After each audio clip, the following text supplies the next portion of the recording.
안녕하세요. 귀사람입니다. 귀를 사랑하는 남자, 귀한 사람을 사랑하는 남자입니다. 오늘 모신 분은요, 정말 귀를 사랑하시는 분입니다. 그리고 또 귀한 사람도시고요. 특히 여러분들 소유증이라고 들어보는지 모르겠습니다. 왜냐하면 태어날 때부터 선천적으로 귀가 없이 태어나는 분들이 있습니다. 귀 구멍마저도 없는 분들이 있어요. 근데 그런 분들은 이런 미간상으로도 안 좋지만 또 소리를 못 듣습니다. 그래서 굉장히 어려움을 많이 겪고요. 우리나라에서는 한 10,000명 중에 1명꼴이 나온다고 하는데요.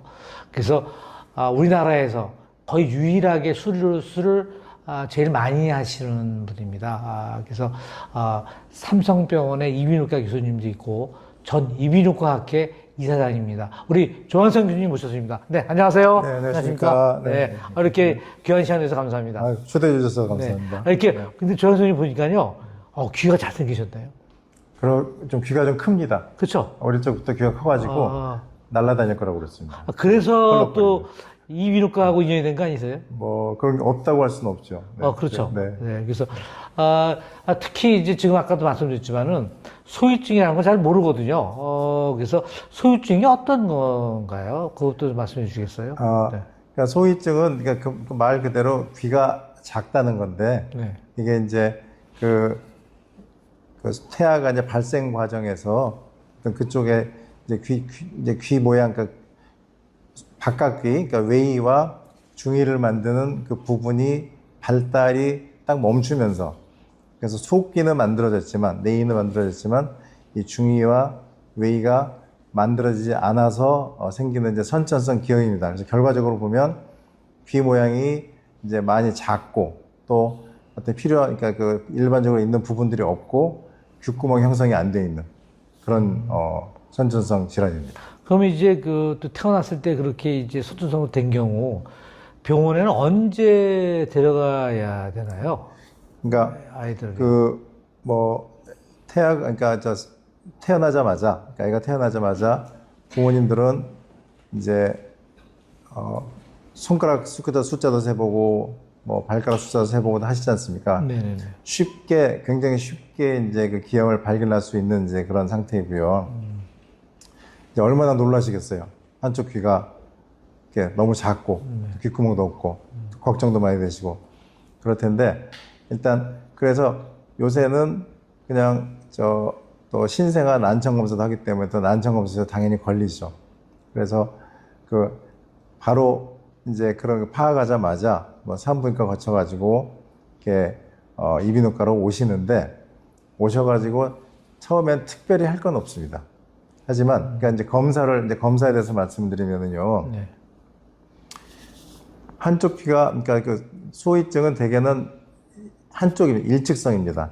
양측성인 경우는 한 30%밖에 안 되고요. 70%는 일직성인데 반대쪽이 정상이거든요. 그래서 처음에 저희가 가장 신경 써서 확인하는 것은 이 소위증 있는 귀는 이제 아무래도 청력이 많이 떨어질 것이고, 반대쪽 귀가 정상적으로 잘 듣는지를 확인하는 것이 가장 중요합니다. 만약 한쪽 귀가 잘 들리면은, 네. 그 아이는 어느 정도 성장할 때까지 이제 그 굉장히 중요한 시기를 겪는데, 말도 정상적으로 잘 배우고, 학습도 정상적으로 할 수 있고, 그래서 하여튼 크게 사회적으로 문제가 안 되는 그런 상태입니다. 한쪽 청력만 가지고. 서두를 필요가 없다는 거네요, 그렇게. 그러니까 일단 안심하시라는 거죠. 네. 하지만 네. 양측성이 되면은 이제 양쪽이 다 못했기 때문에 그거는 문제가 됩니다. 그래서 빨리 이제 청각 제어를 해야 되기 때문에 일단 처음에 이제 검사는 소위증에 대한 검사가 아니고 청각 검사입니다. 네. 그래서 청각 검사는 가능한 한 병원에 빨리 데려가서 청각 검사로 반대쪽 귀가 정상적으로 잘 듣는지를 확인하는 것이 이제 시급한 검사이고요. 양측성의 경우에는 이제 바로 재활 또 절차로 들어가야 됩니다. 근데 이제 되게 수술을 가능하면 빨리 하라 그랬었잖아요. 네. 근데 그 나이가 기준이 있나요? 몇 세? 네. 그래서 원래 일반적인 난청, 그러니까 소위증 말고 귀 모양은 멀쩡하지만 감각신경성 난청의 경우에는 어떤 그 크리티컬 피리어드를 지나면은 말 배우는 것이 엄청 늦어지고 또 다 시간이 지나도 결국에는 그 언어 능력이 떨어지는 이제 그런 문제가 있습니다. 그래서 인공어업의 경우에는 가능하면 1살 되기 전에 수술하고 네. 아무리 늦어도 뭐 하여튼 서너 살까지 수술하고 이제 그런 어떤 것들이 다 이제 학문적으로 밝혀져 있습니다. 하지만 소위증은 소옥귀가 잘 형성이 되어 있기 때문에 그 귀가 퇴화가 되지는 않습니다. 그러니까 밖에서 나는 소리를 못 들을 뿐이지 본인 스스로 얘기하는 소리, 뭐 음식을 먹을 때 씹는 소리, 또 뭐 울 때 같은 뭐 그런 소리 그런 걸로 끊임없이 계속해서 이 그쪽 귀는 자극을 받고 있습니다. 그렇기 때문에 수술을 이렇게 서둘러서 할 필요는 없습니다. 왜 서둘러서 또 해가지고 안 좋은 점이 있냐면은 수술 자체가 상당히 복잡하고 또 그 범위도 좀 큰 수술이기 때문에요.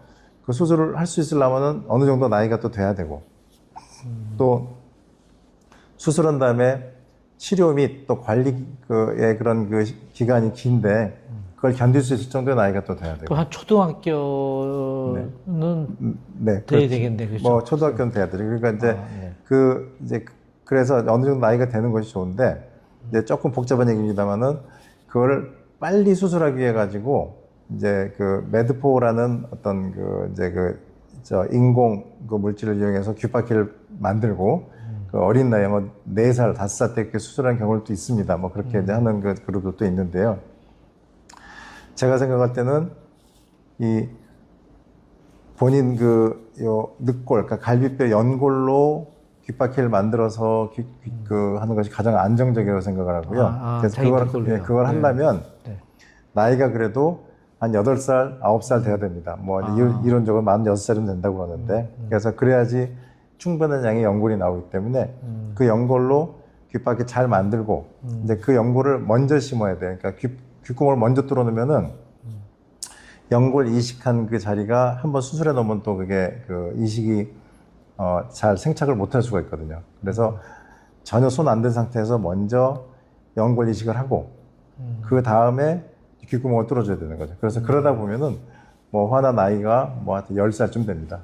그러면 수술이 한 번에 끝나는 게 아니고 여러 번 해야 된다는 얘기네요. 그렇죠. 그러니까 귀가 없으면은 그 연골을 먼저 이식하는 수술하고요. 그 다음에 6개월 내지 1년 있다가 귓구멍을 뚫고요. 그 다음에 또 한 6개월, 1년 있다가 이제 연골 이식한 거를 귀를 세웁니다. 귀가 이제 이렇게 되는 게 아니라 이렇게 서 있잖아요. 그래서 이제 요걸 이 정도 이렇게 요 앞에서 이렇게 프로젝션을 맞추게 해가지고 귀를 세우는. 그래서 최소한 3번 정도의 수술이 필요합니다. 근데 그 수술하고 난 뒤에 보면은 이게 우리 그 정상적인처럼 귀가 정상적으로 보이나요?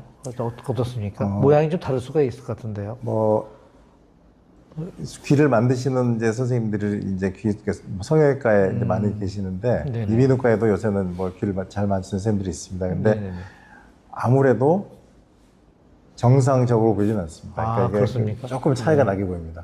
그리고 귓구멍도 저희 귓구멍은 이렇게 하여튼 뭐 한 1cm 남짓 해가지고 이렇게 보이는데 이렇게 귓구멍을 만들어서는 나중에 관리가 되질 않습니다.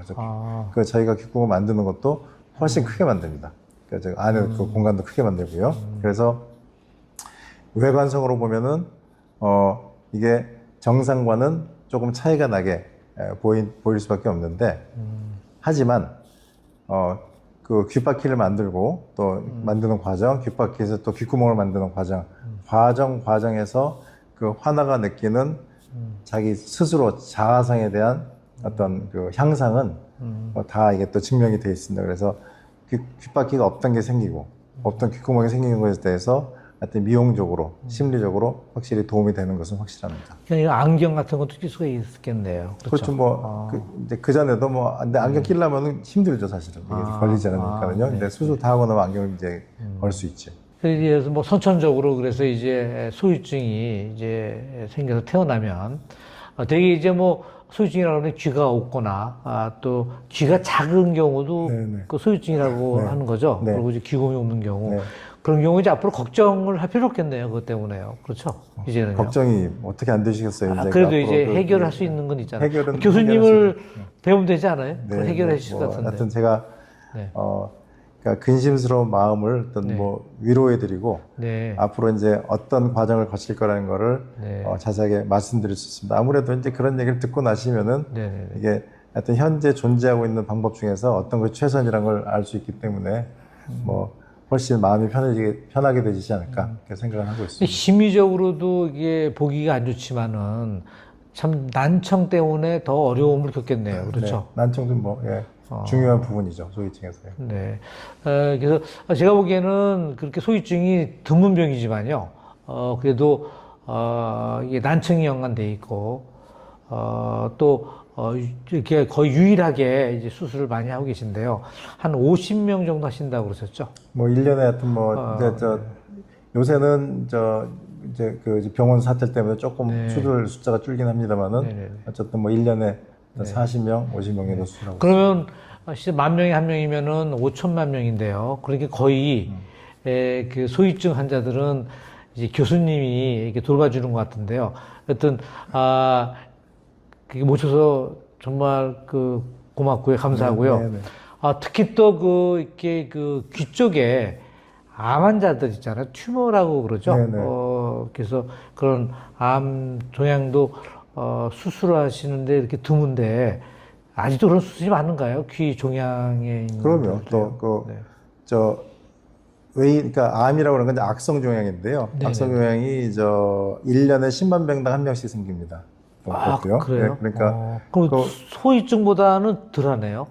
그렇죠? 그래도 1년에 따지면 1년에. 예. 네. 그래서 또 많이 생기시는 거죠. 네. 네. 그래서 그래서 이제 그분들에 대한 이제 뭐 그분들은 이제 가능하면 수술해서 많이 제거를 하고 그다음에 네. 다른 뭐 방사선 치료든지 그런 네. 치료가 필요하기 때문에 하여튼 그러니까 뭐 아무리 그 병원의 그 사정이 어떻든 간에 그런 분들은 또 제가 열심히 수술하고 있습니다. 어제 그렇지 않아도 제가 전화를 드렸는데요. 한 8시 반께 전화 드렸는데 간호원이 전화를 받더라고요. 그러더니 수술 중이시래. 그래서 네, 예. 야, 지금 8시 반인데 수술하시나 그랬거든요. 좀 복잡한 암 수술을 네. 했었습니다. 하여튼 그렇게 해서 정말 암을 극복시키고 또 소위증 또 이런 그 악성암 귀 쪽이나 암 환자들을 그렇게 낫게 해주시고 하는데 정말 감사합니다. 아이고, 무슨 말씀. 정말 귀한 사람이십니다. 또 귀를 사랑하고요. 예, 감사합니다. 그래서 네. 앞으로도 귀를 많이 사랑해 주시고 네. 또 귀한 사람이 되시고 네. 그랬으면 좋겠습니다. 네. 오늘 아주 소위증에서 시원하게 들었었는데요. 그래서 소위증이 있더라도 걱정하지 말고 또 예를 들어서 그 어려움 극복할 수 있으니까 그런 끈기가 있어야 되겠네요. 그렇죠? 네, 오랜 과정을 거쳐서 이제 또 치료를 마치게 되는 거죠. 네, 맞습니다. 오늘은 이제 아주 드문 소위증에 대해서 얘기했는데요. 특히 또 난청까지 유발을 하고요. 심리적으로도 이제 아주 보기 싫었지만 그거를 수술을 잘하고 하면 거의 건강하게 된다고 합니다. 오늘 소위증에 대해서 이렇게 열심히 아주 멋있게 강의해 주신 우리 귀를 사랑하는 남자, 귀한 사람을 사랑하는 남자, 그 사람 신장동과 동양시선. 네, 감사합니다. 감사합니다.